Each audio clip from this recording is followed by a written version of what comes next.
Thank you so much for the warm welcome, and thank you to Sofia Clara, who I had the pleasure of meeting and bumping into recently at the Loxton, just randomly. It was so lovely to meet you, and thank you all for being here. I'm honoured, nervous, and very excited to be here. Lausanne has a very, very special place in my heart, so it's always nice to meet all sorts of different people who are contributing to this community. So thank you guys so much for everything that you do. I knew that was going to happen. I was told not to touch my hair, so I didn't go on the microphone, but look at me. So I thought I'd start by introducing myself for those who don't know me, and maybe filling in the gaps for those who do follow me, and just telling you perhaps a little bit more about me and where I come from and what brought me to Lausanne, and most of all what brought me to my creative path that I'm on right now. Hello.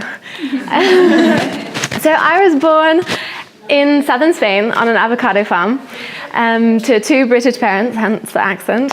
And I think that's where we had no electricity, no running water, and lots of dogs running around. And it was a bit crazy.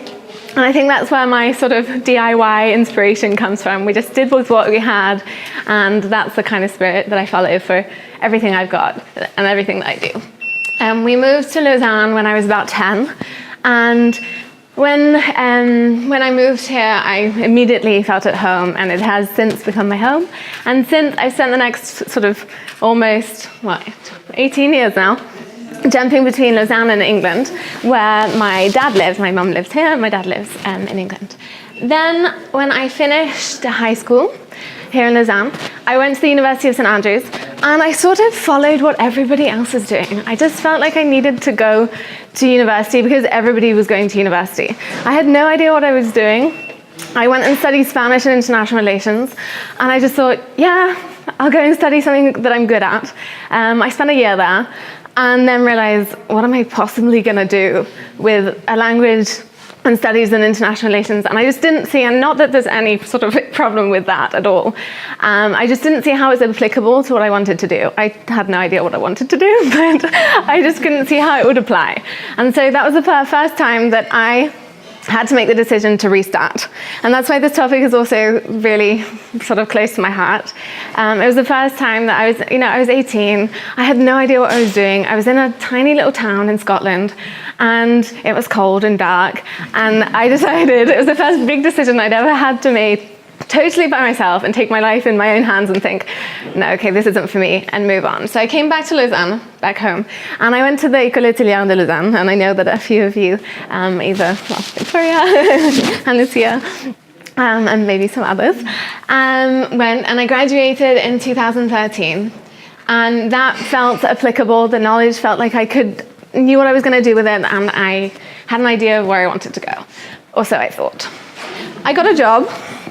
And out of my first job, this is the only full-time job I've ever had, and in my exit interview, I quit, I wasn't fired, but I might as well have been fired. In my exit interview, I was told, you're unemployable. And it was the hardest and one of the most valuable things that anybody has ever told me. And I had no idea what to think. I was like, you're unemployable, right? What now? What does anybody possibly do when they've been told by one of their directors that you're unemployable? And so I thought, right, think about it. And if I'm totally honest with myself, I totally am unemployable. And I am a creative through and through. And that's why I'm so honored to be here to talk to you today, because I think there's so much that connects creatives, and there's so many issues that we sort of struggle with. A messy mind is definitely one of mine, and that hamster wheel that's just always ongoing. And that's where that's sort of where I came to where I am today.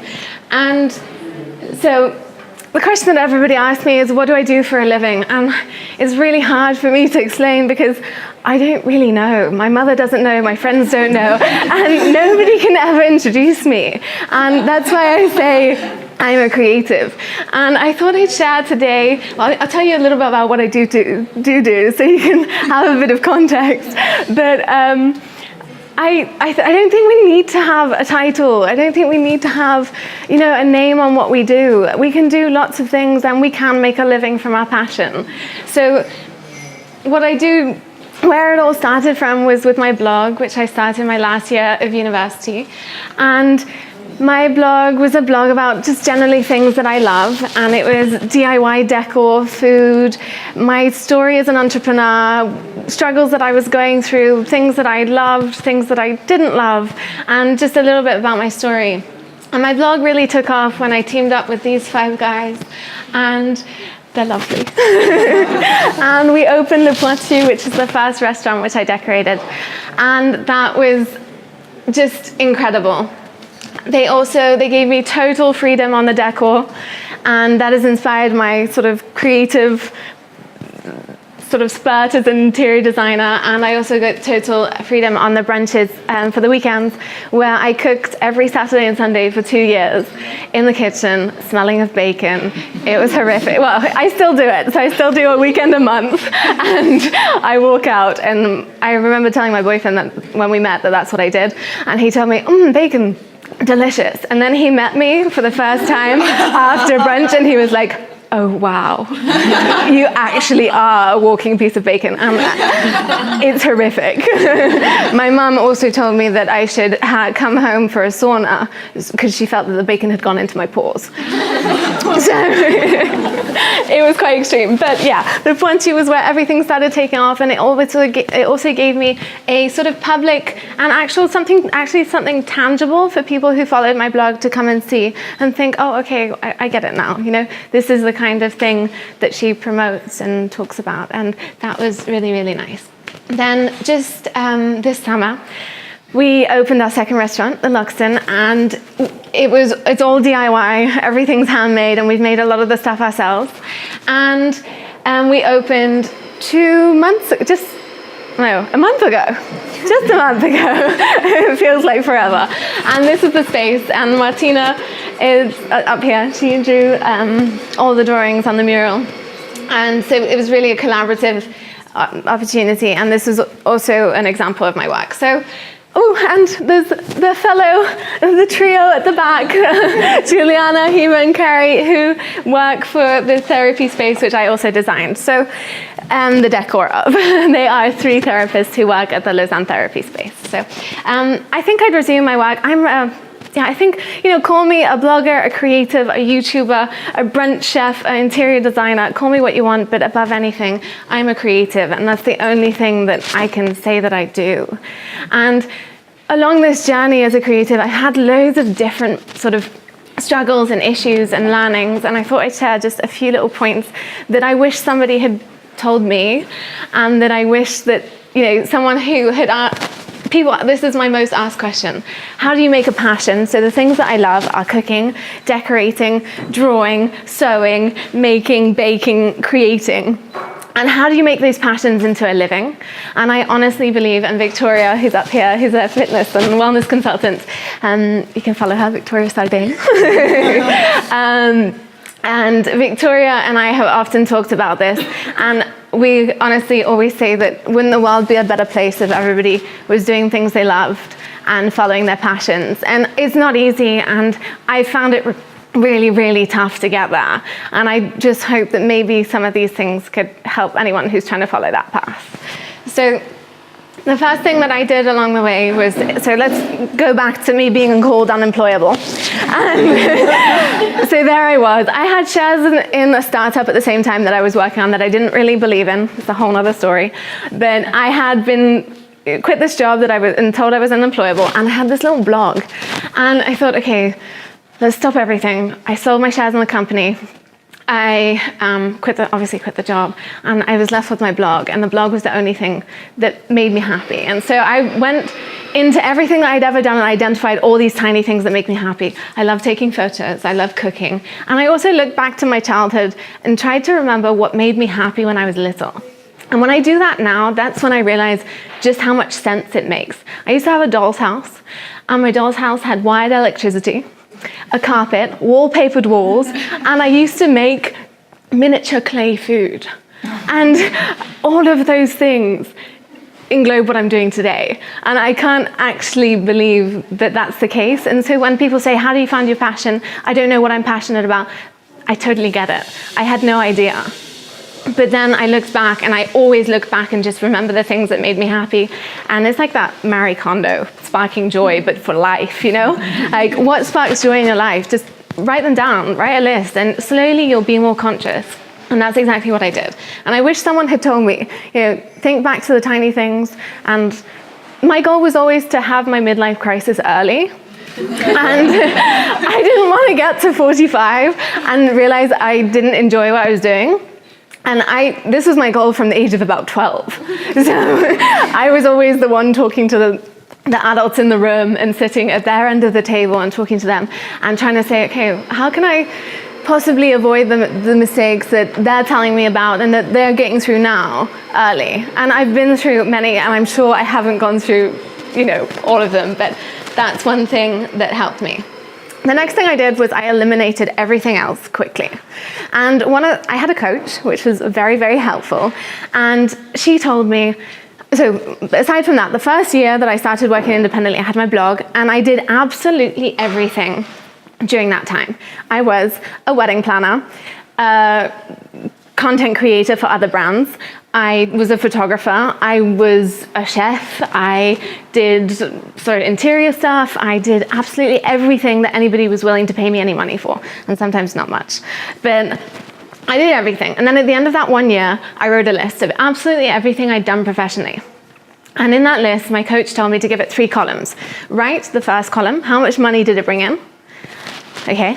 Second column, how much did I enjoy it? And third column, how aligned was it with my vision? And so I took every single thing I did and I evaluated it with those 3 criteria. And I eliminated everything that didn't bring me money, that wasn't a financially viable model, that I didn't enjoy, and that wasn't aligned with my values. And I was left with something that I was good at, that people were willing to pay for, and that was totally aligned with who I was. And that could only possibly, I think that's probably one of the most valuable things that anyone's told me to do. And I eliminated everything else. That doesn't mean I don't do the horrible jobs, and it doesn't mean I enjoy everything that I do. Obviously, I still have to do the taxes, I still have to do invoices and all of that horrible stuff that I hate, but that really helped me. Then the other thing that someone told me was understand your flaws and don't go against them. And this is something that Martina and I have talked about a lot. It's when you identify something that you're bad at. Like, I am not structured. I don't follow structure at all. I really, really struggle with authority. Nobody can ever tell me what to do. I get really angry. And I think even Sophie knows that from emailing me as a reminder, like, hey, can you send me that photo? And I'm like, oh, sorry.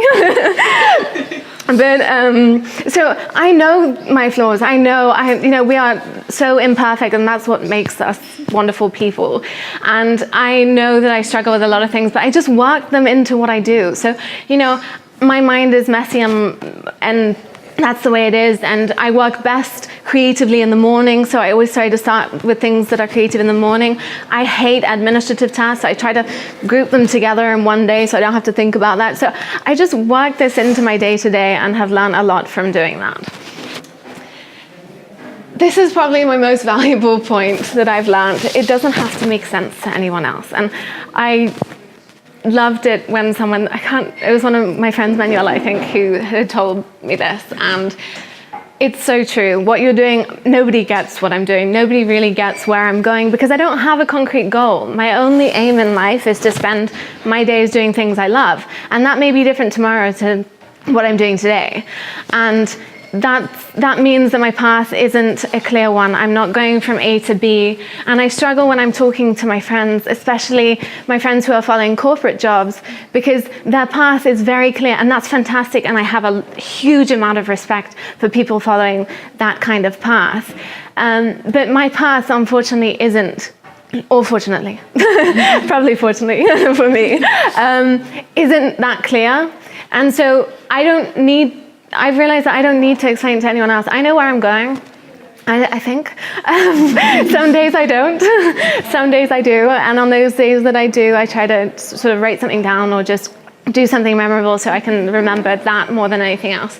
But yeah, if you're also a creative trying to get somewhere, don't worry about anyone else asking you what you do or where you're going, or, does it make sense to anyone? Can you explain it? You will one day be able to explain it, or I hope I will.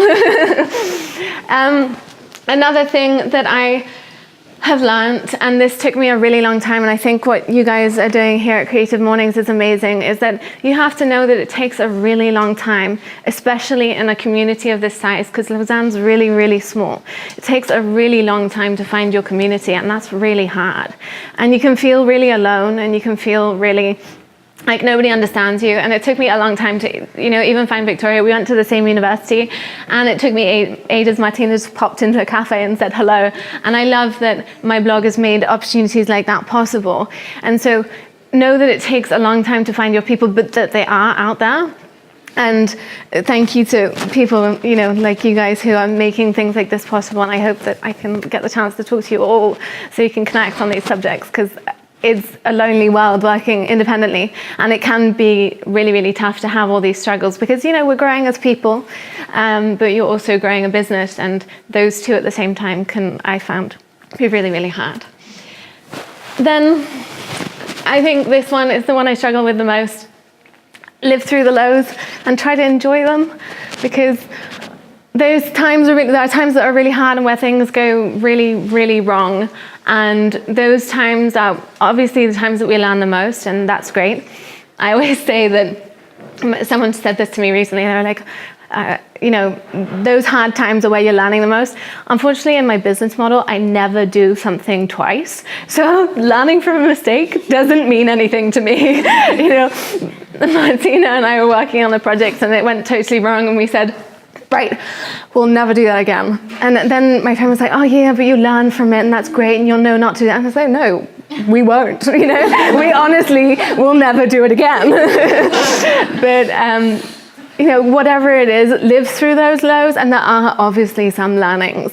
And those lows are hard, and whatever it is, whether it's a personal low or a professional low, those are things that we live through, and we're always a better person when we come out of it.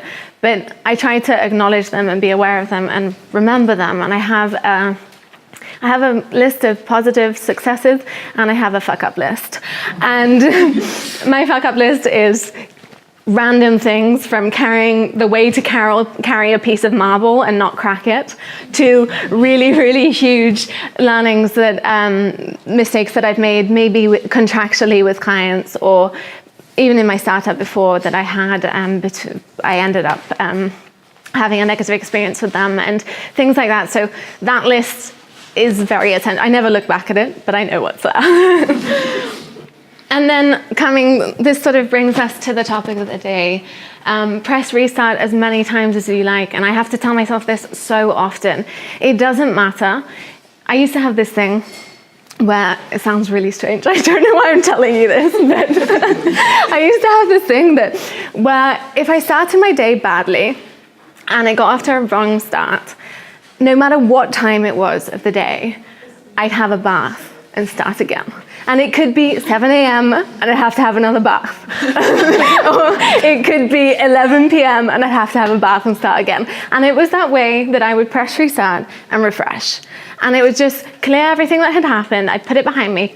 Say, okay, you don't have to think about it. Move on to something different. Change the topic. Do something different and restart. And this goes for everything. As I said, I only really have one objective, and my objective is to spend my days doing things that I love. And that seems very utopic. What does that even mean? And I hope I've been able to give you maybe a little bit of context as to what that means to me. But I always remember that if that's my only goal, it doesn't matter what I'm working on. And that's why I don't want to spend ages sort of introducing myself as an interior designer or a blogger or a YouTuber. Yeah, I'm all of those things now, but I'm just doing things I love and trying to make a sustainable business of it. And the other day, Martina and Victoria and I were sitting in the Loxton. We often co-work together because they also work independently. And we were sitting at the Loxton that we opened a month ago, and we were sitting drawing. And it's for an up-and-coming collaboration that I'm doing with Le Poste, encouraging people to write letters again. And Martina and I were drawing these beautiful borders on handwritten letters. And it was at that point that I realized I have made play work, and I'm so happy.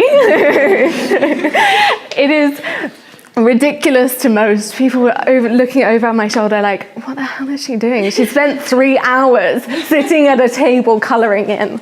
And yeah, but that is what I've managed to make into my job. And I'm at a position now, it's not always financially easy, you know, there are ups and downs. Clients pay late, clients don't pay.